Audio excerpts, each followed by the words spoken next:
Hello, नमस्कार दोस्तों। Welcome to the PS third study world में आपका स्वागत है। देखिए, आज हम बताने वाले हैं कि डीडी न्यूज़ और रेल मंत्री अश्विनी वैष्णव के बीच में आरआर एनटीपीसी से रिलेटेड क्या-क्या बातचीत हुई हैं, आरआरबीसी ग्रुप डी से रिलेटेड क्या-क्या बातचीत हुई हैं, और जो आपके पास में क्या-क्या इसमें से आपको आपको क्या-क्या इससे आपको वो लिया गया है, क्या-क्या निर्णय लिए गए हैं, क्या-क्या फैसले लिए गए हैं, क्या-क्या आपको बताया जाएगा इस वाले वीडियो में। सो आगे तक इसको वीडियो को देखिए। और इसमें बताया जा रहा है कि जो भी फैसला लिया जाएगा वो बच्चों के साथ में लिया जाएगा, और जो भी बच्चों के ही हित में जो भी फैसला लिया जाएगा वो बच्चों के ही हित में जाएगा। सो देखिए, इसको वीडियो को अंत तक देखिएगा, देखते रहिएगा।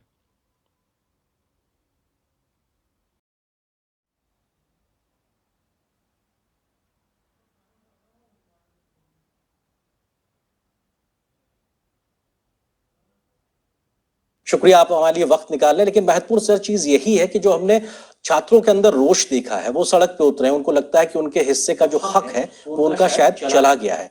ऐसे छात्र जो अपने आप में परेशान हैं और सड़क पे उतर आए हैं, क्या उनके लिए उनको फौरी तौर पे आप कहेंगे और किस प्रकार से रेलवे उनके तमाम ग्रीवांसेस कंसर्न्स को ध्यान रखते हुए आगे कदम उठाएगा? मैं अपने सभी छात्र मित्रों से एक निवेदन करना चाहूँगा कि आपकी जो ग्रीवेंसेस हैं, आपके जो कंसर्न्स हैं, आपके जो पॉइंट्स हैं, उसको हम अति संवेदनशीलता के साथ हैंडल करेंगे। ऑलरेडी इसके लिए जो कमेटी बनी है, इस कमेटी ने ऑलरेडी रिप्रेजेंटेशंस रिसीव करना चालू कर दिया है। जितने आरआरबी के सीनियर ऑफिसर्स हैं, उन्होंने ऑलरेडी अपने स्टूडेंट्स के कई ग्रुप्स के साथ आज भी मीटिंग्स की हैं। कई हजारों बच्चों ने आज रिप्रेजेंटेशन दिया अपना। तो मैं आपसे ये विश्वास दिलाता हूँ आपको कि आप किसी की भी बातों में ना आए, कोई भी भ्रम में ना आए। कोई भी बात अगर कोई भी कह रहा है, मैं आपका भाई हूँ, मैं आपके साथ हूँ, और किसी भी तरीके से हम इन सब समस्याओं का समाधान करेंगे और अति संवेदनशीलता के साथ करेंगे। प्रधानमंत्री श्री नरेंद्र मोदी जी ने इतनी उदारता के साथ इतनी सारी वैकेंसीज दी हैं, तो हम उसमें किस तरह से हमारे नौजवान साथियों को फायदा मिले, बेनिफिट मिले, वो हमारा कर्तव्य है, हम उसको निभाएंगे। जी सर, दूरदर्शन के माध्यम से देश पूरा आपको सुन रहा है, और छात्र खासतौर से जो जिन्होंने इस परीक्षा में अप्लाई किया, तो उनके मन में भी इस प्रकार का सवाल है कि क्या अब जब एक कमेटी बन गई है, क्या एक कंप्लीट सोल्यूशन इस कमेटी के माध्यम से आ पाएगा, वो भी टाइम बाउंड मैनर में? उसको लेकर आप क्या कहना चाहेंगे? देखिए, मुद्दे इसमें क्या है, हम थोड़ा सा अगर बारीकी से देखें, सबसे पहली बात आती है कि संख्या 1,25,00,000 के आसपास एप्लीकेंट्स। तो उसको इतने बड़े एग्जाम को सही तरीके से कराना, वो अपने आप में रेलवे के सभी कर्मचारियों ने मिलके, आरआरबीज ने, सबने मिलके, और छात्रों का भी धन्यवाद कि उन्होंने इसमें पूरा सहयोग दिया। जिस तरह से एकदम सुचारू तरीके से एग्जाम हुआ, कहीं पे कोई कंप्लेंट नहीं आई। नंबर ऑफ वैकेंसीज के अगेंस्ट कितने को शॉर्टलिस्ट करना है, वो एक पुरानी प्रथा है, वो हमेशा से नियम चला आ रहा है। 2015 से पहले 10 गुने होता था। 10 गुने होने से बहुत कम लोगों को चांस मिलती थी। मोदी जी ने आके 2015 में आने के बाद में इसको 15 गुना किया पहले, फिर 2019 में इसको 20 गुना किया। यानी अधिक से अधिक छात्रों को वैकेंसी के अगेंस्ट चांस मिले मेन एग्जाम देने का। तो ये अब इसमें मुद्दा क्या आया? मुद्दा ये आया कि 20 गुना वैकेंसी के हिसाब से अगर हम कैलकुलेशन करें, तो एग्जैक्टली 35,000 के अगेंस्ट 7 लाख बच्चे शॉर्टलिस्ट हुए हैं। अब हर एक कैटेगरी में, जी, हर एक कैटेगरी में, कैटेगरी वाइज अगर हम देखें, तो लेवल 2 की कैटेगरी 5,663 के अगेंस्ट 1,13,000 20 गुना हुआ। लेवल 3 में 4,940 के अगेंस्ट 98,833 20 गुना हुआ। तो कैटेगरी वाइज भी एकदम करेक्ट है नियम के हिसाब से। अब इश्यू क्या है कि कई बच्चों ने एक से अधिक कैटेगरी में compete किया है, जी, और उसमें शॉर्टलिस्ट भी हुए। तो शॉर्टलिस्ट होने के कारण ओवरऑल 7 लाख यहाँ नंबर आता है।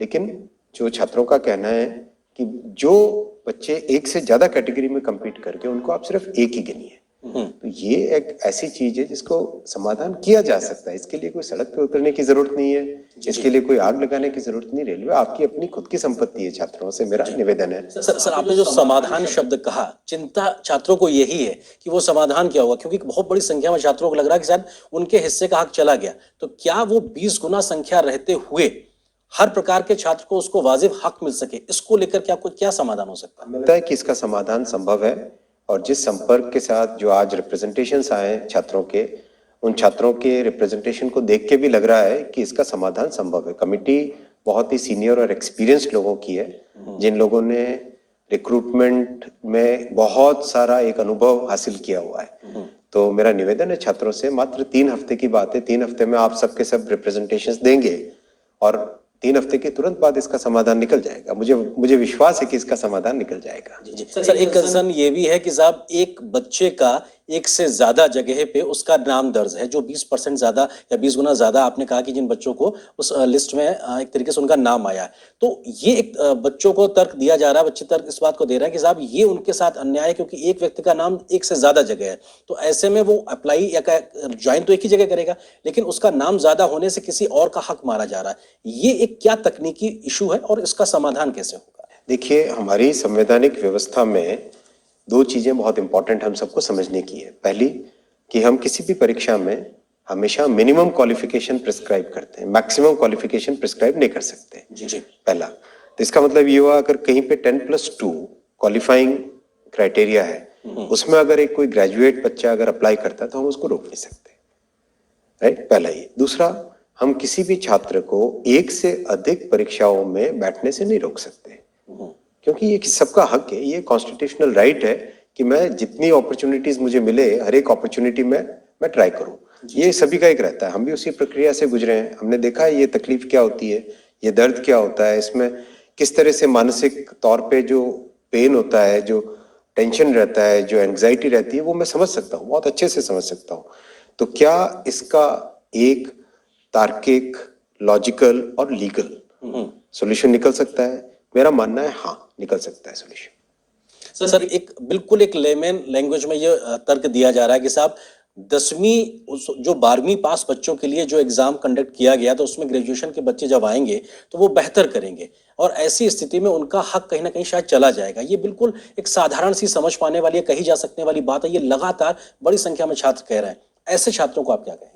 मैं कह रहा हूँ कि आपका रिप्रेजेंटेशन हमारे पास आ रहा है, आज ही आना चालू हो गया है, कमेटी ने ऑलरेडी फंक्शनिंग चालू कर दी है। कमेटी कल बनी, आज से फंक्शनिंग चालू कर चुकी है, कल से ही चालू कर दिया था फंक्शनिंग। आरआरबी सभी छात्रों के साथ मिलना चालू कर दिया ऑलरेडी, रिप्रेजेंटेशंस कितने सारे रिसीव हो चुके हैं, तो मुझे पूरा विश्वास है कि इसका सोल्यूशन निकलेगा। जी। सर महत्वपूर्ण चीज ये भी है कि किस तरीके से आप ये कह रहे हैं 3 सप्ताह तक एक समय, एक विंडो खोल के रखी है कि आपको वो अपने आप में देना है। महत्वपूर्ण चीज ये भी है कि अब जब 3 सप्ताह का समय है, आपने एक टाइम बाउंड तरीके से आगे बढ़ने की बात करी है, तो क्या ये 3 सप्ताह अपने आप में पर्याप्त होगा? कई छात्र इस बात को लेकर भी कह रहे हैं कि जब आपको इतना लंबा वक्त लग गया इस पूरी प्रक्रिया को कंडक्ट करने में, एग्जाम कंडक्ट करने में, तो क्या 3 सप्ताह में आप इतना बड़ी प्रक्रिया को फिर से कंडक्ट कर पाएंगे? कि 1,25,00,000 लोगों का एग्जाम लेना कोई छोटी बात नहीं होती है। जी। आप देखिए, बड़े बड़े एग्जाम अगर है, यूपीएससी का एग्जाम, जेई का एग्जाम, इन सब एग्जाम में संख्या लाखों में ही होती है। ये 1 करोड़ से ज्यादा का है, और उसको भी ढंग से कराना, एकदम बिल्कुल फेयर वे में कराना, ट्रांसपेरेंट वे में कराना, डेफिनेटली एक बड़ा काम होता है। ये मेरे ख्याल से सब बच्चे भी समझते हैं। मुझे बच्चों ने, किसी ने, मतलब जो मुझे फीडबैक मिला, जितना मेरा संपर्क हुआ और जो संवाद हुआ, उससे जो समझ में आया कि कंप्लेंट वहां नहीं है, मुद्दे 2 हैं। एक मुद्दा जो अभी आपने 20 टाइम्स वाला बोला, दूसरा मुद्दा है ग्रुप डी का, कि आप इसको सिंगल फेज करेंगे या डबल फेज करेंगे। तो डबल फेज के पीछे सोच ये थी कि 1,25,00,000, उसमें भी 1,35,00,000 या 1,15,00,000 के आसपास एप्लीकेशन है, 1 करोड़ से अधिक है, तो उसे इतने बड़े एग्जाम में यूनिफॉर्मिटी कैसे लाए? आज मान लीजिए मैं अगर प्रीलिम एग्जाम दे रहा हूँ, उस दिन अगर मेरी तबीयत थोड़ी कमजोर रही, तो उस दिन मैं एग्जाम ढंग से परफॉर्म नहीं कर पाया, तो मेरे पास कम से कम एक और चांस होना चाहिए मेन एग्जाम के टाइम में ढंग से मेरिट में आ जाऊं, राइट? ये थॉट प्रोसेस के साथ 2 स्टेज किया गया था, लेकिन जो पुरानी सिस्टम था जिसमें सिंगल स्टेज में किया जाता था, और अभी जो छात्रों का रिप्रेजेंटेशन है, उसका भी एक समाधान निकल सकता है। ये कोई बहुत बड़े ऐसे मुद्दे नहीं है जिन मुद्दों पे सड़क पे उतरना पड़े। सड़क पे उतरे हुए छात्र ये भी कह रहे हैं कि जो सेकंड फेज में आपको जो प्रक्रिया अपना ली थी, आपने पहले ही फेज में अपना ली, इसकी वजह से भी उनको दिक्कतें पेश आ रही हैं। ऐसा नहीं है, सेकंड फेज फर्स्ट फेज तो दोनों ही कंप्यूटर बेस्ड टेस्ट होते हैं। आजकल तो वैसे भी एग्जाम सारे कंप्यूटर बेस्ड टेस्ट हैं, तो एकदम फेयर और रीजनेबल और ट्रांसपेरेंट तरीके से हो। सर चूंकि इतना बड़ा एग्जाम आपने कंडक्ट कराया, इसमें 1.25 करोड़ के आसपास एप्लीकेंट उसमें आए, और उस एग्जाम को कहीं से भी कोई पेपर लीक की खबर नहीं आई, कहीं से इस प्रकार कोई खबर नहीं आई कि साहब इस प्रकार की कोई दिक्कत हुई है एग्जाम कंडक्ट करने में, तब जबकि कोविड चल रहा था। इसको तो हर कोई अप्रिशिएट कर रहा है। किस प्रकार का वो एक बड़ा चैलेंज था जो आप उससे निकल आए, लेकिन इस प्रकार की छोटी-छोटी चीजों को लेकर अब दिक्कतें पैदा हो रही हैं। देखिए, जब इतनी कठिन परिस्थितियों में भी इतना डिफिकल्ट एग्जाम कर लिया है, तो इस प्रॉब्लम को भी सॉल्व करेंगे, आप निश्चिंत रहिए। तो करिए। और छात्रों को भी मैं कहता हूं कि आप छात्र भाइयों को मैं कहता हूं कि निश्चिंत रहिए, आप इसका सॉल्यूशन निकलेगा। सर, हमने देखा कि जो छात्र सड़क पे उतरे थे और उसके बाद में उनके साथ में पुलिस की कार्रवाई भी हुई।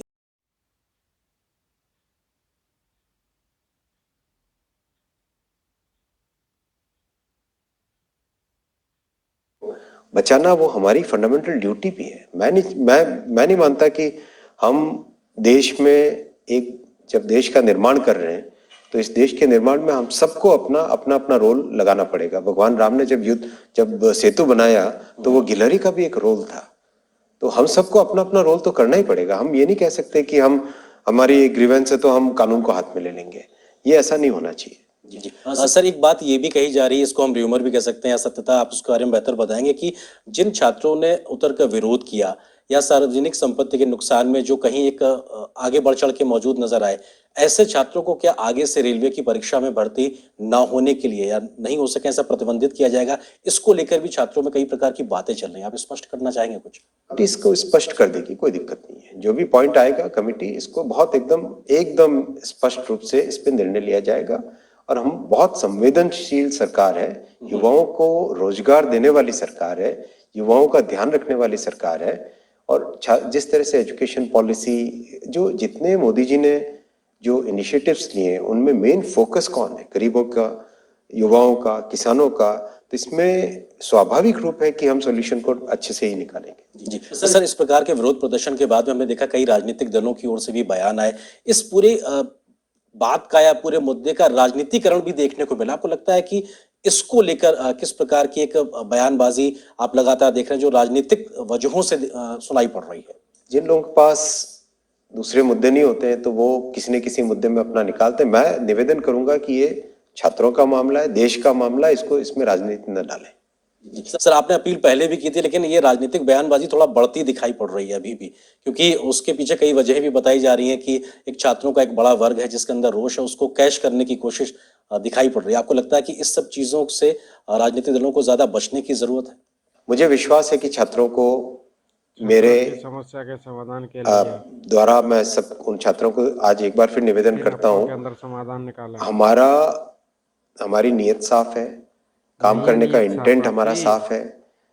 सरकार में प्रधानमंत्री श्री नरेंद्र मोदी जी ने देश को नव निर्माण की तरफ ले जाने वाला जो यज्ञ चलाया है, इसमें कहीं पर भी कोई भी हर किसी को जुड़ने की बात है, अलग होने की बात नहीं। तो मुझे विश्वास है कि छात्रों का हमारे ऊपर ही विश्वास रहेगा, चाहे कोई कितनी भ्रमित करने की कोशिश करे। सर, इस पूरे प्रोसेस के तहत जो नॉर्मलाइजेशन की प्रक्रिया को अपनाया जाता है, उसको लेकर भी सवाल है कि साहब आप करना तो बेहतरी के लिए चाहते हैं, लेकिन कई बार उसकी वजह से कुछ छात्रों में भ्रम है कि शायद अच्छा स्कोर करने के बाद भी उनका नाम शॉर्टलिस्टेड लिस्ट में नहीं होता है। इसको लेकर कुछ कहना चाहेंगे? कॉम्पिटिशन दुनिया के हर परीक्षा में होता है, करीब करीब हर बड़ी परीक्षा में होता है। और उसके बिना आप कैसे मैनेज करोगे किसी भी एग्जाम को? अगर 1 करोड़ संख्या है, एक सेंटर है, कितने मतलब हजारों की संख्या में शिफ्टों में काम होता है।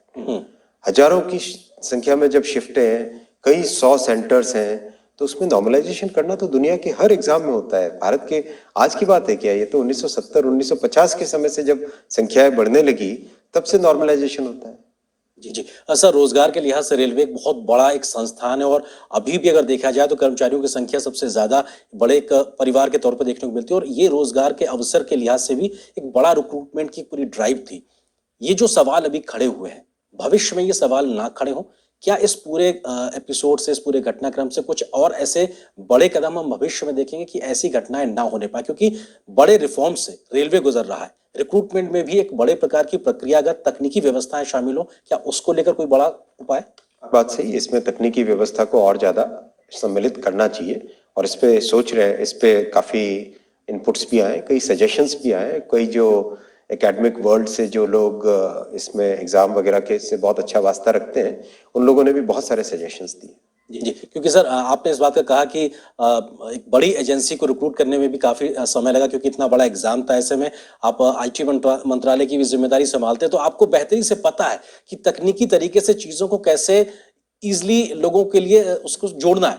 तो क्या हम उम्मीद कर सकते हैं कि जिस रिफ़ॉर्म या एक बेहतरी के लिए आप कदम उठाना चाह रहे हैं, वो देर नहीं लगेगी, बहुत जल्दी शुरू होगा? विश्वास है इस पे, मुझे विश्वास है। और हमेशा हमारा एम क्या रहेगा? हमारा एम रहेगा कि एग्जाम फेयर हो, रीजनेबल हो, कहीं पर भी किसी को इसमें ये संदेह न हो कि भाई मैंने जिस तरह की परीक्षा में जैसा परफॉर्म किया वैसा मेरा रिजल्ट आया या नहीं। वो एम एक रहेगा हर जगह। जी। सर आपने जो कमेटी गठित की है वो 4 मार्च तक अपनी रिपोर्ट आपको देगी, ऐसा आपने तय किया और आपने इस बात के भी संकेत दिए थे संभव हुआ तो वो पहले भी रिपोर्ट आपको दे सकते हैं। क्या लगातार आप इस प्रकार की व्यवस्था रखेंगे कि ताकि ये समय जो 4 मार्च का है ये पहले तो हो, बाद में ना होने पाए मतलब वो समय और ज़्यादा बर्बाद ना हो? बल्कि हमने तो इससे भी एक कदम आगे जाके आरआरबी के जितने चेयरपर्सन्स हैं, चेयरमैन हैं, उन सबको बोला है कि आप रीच आउट करिए, आप प्रोएक्टिवली जाके स्टूडेंट से मिलिए। तो आज बहुत सारे स्टूडेंट्स मिले भी हैं। हमारा एम है, हम छात्रों के लिए सरकार। सर क्योंकि छात्र बड़ी संख्या में आपको सुन रहे होंगे और ये जो नोटिफिकेशन था 2019 का था, हालांकि कोविड का एक समय था और 2022 में भी रिजल्ट निकला और अभी हम एक पहले ही चरण पर एक तरीके से एक ठहराव की स्थिति आ गई है। ये इतनी लंबी प्रक्रियाएं ना हो, इसको लेके क्या आप आश्वासन देंगे? विषय है इसमें, एक तो कोर्ट का भी मामला आता है, जैसे ट्रिब्यूनल्स का, कोर्ट का। तो मेरा देखिए, ये सामाजिक व्यवस्था है हमारी, इसमें बहुत सारे स्टेक होल्डर्स आते हैं, तो सोचना पड़ेगा इसमें किस तरह से और इसको स्पीड अप करे। पर मेरा मानना है कि जितनी कोविड के बावजूद भी इतनी बड़ी संख्या में परीक्षा करवाना अपने आप में बहुत बड़ा चैलेंज है। इस चैलेंज को हम निभाएंगे। जी, क्योंकि सर ये जब लंबा खिंचता है तो जिसने 2019 में +2 में अप्लाई किया वो आज ग्रेजुएशन कंप्लीट करने की स्थिति में, तो ऐसे में ये स्वाभाविक रूप से ये मन में सवाल उठता है कि आखिर इतना लंबा वक्त लगता है तो हम शायद और बेहतर कर पाते अगर ये समय रहते चीजें हो सके तो। आपकी बात में इसमें विषय में बात है। अब इसको कैसे इसको करें, क्योंकि इसमें टेक्नोलॉजी भी यूज करें, कोर्ट्स का भी रोल रहेगा, ट्रिब्यूनल्स का रोल रहेगा, स्टूडेंट्स का रोल रहेगा। इसमें बहुत सारा, बहुत ही कॉम्प्लेक्स विषय है इसको, लेकिन कर सकते हैं। जी सर कर सकते हैं और आप अभी कर रहे हैं, इस बात का आप जिक्र कर रहे हैं क्योंकि बहुत इश्यूज हैं, लोग आपको बहुत धैर्य से सुन रहे हैं इस समय लगातार। क्या और आप कहना चाहेंगे, क्या कोऑर्डिनेटेड एफर्ट्स इस वक्त आप डिफरेंट आरआरवीज के साथ में मिलके कर रहे हैं जो सेंटर्स हैं, ताकि लोगों को एक विश्वास पैदा हो, जिसको हम कहते हैं ना विश्वास बहाली का एक माहौल पैदा हो। तो छात्र आपको सुन रहा है कि हाँ आपने ये कदम अभी तक उठाए हैं और इसकी आप एक तरीके से पाइपलाइन में है और ये करने जा रहे हैं। कमिटी फॉर्मेशन के तुरंत बाद में कमिटी ने काम चालू किया। आरआरबीज के जितने चेयरपर्सन है वो प्रोएक्टिवली अपनी तरफ से जाके स्टूडेंट्स को रीच आउट कर रहे हैं कि आपका जो भी पॉइंट है, आप अगर ईमेल में नहीं देना चाहते, रिटन रिप्रेजेंटेशन देना चाहते हो तो रिटन दे दो, ओरल रिप्रेजेंटेशन देना चाहते हो तो ओरल ले लो, हम लिख के नोट करके रख लेंगे। इस लेवल तक हम संवाद को ओपन है, इस लेवल तक संवाद ओपन है। तो मेरा छात्रों से एक बार फिर निवेदन है कि आप विश्वास रखिए, इन सब चीजों का समाधान संभव है और इन सब चीजों का समाधान होगा। और भविष्य देखिए, आपको रेल चलानी है, आपको रेलवे चलानी है। अगर आपकी रेलवे को आप अगर आज से ही उसी ध्येय के साथ, उसी जो एक अपनेपन के लिए जो होता है, वो उसी ध्येय के साथ काम करेंगे तो आपको अच्छा लगेगा। सब्सक्राइब करें, बेल आइकन दबाएं, लाइक करें, शेयर करें, कमेंट करें। Thank you. और विश्वास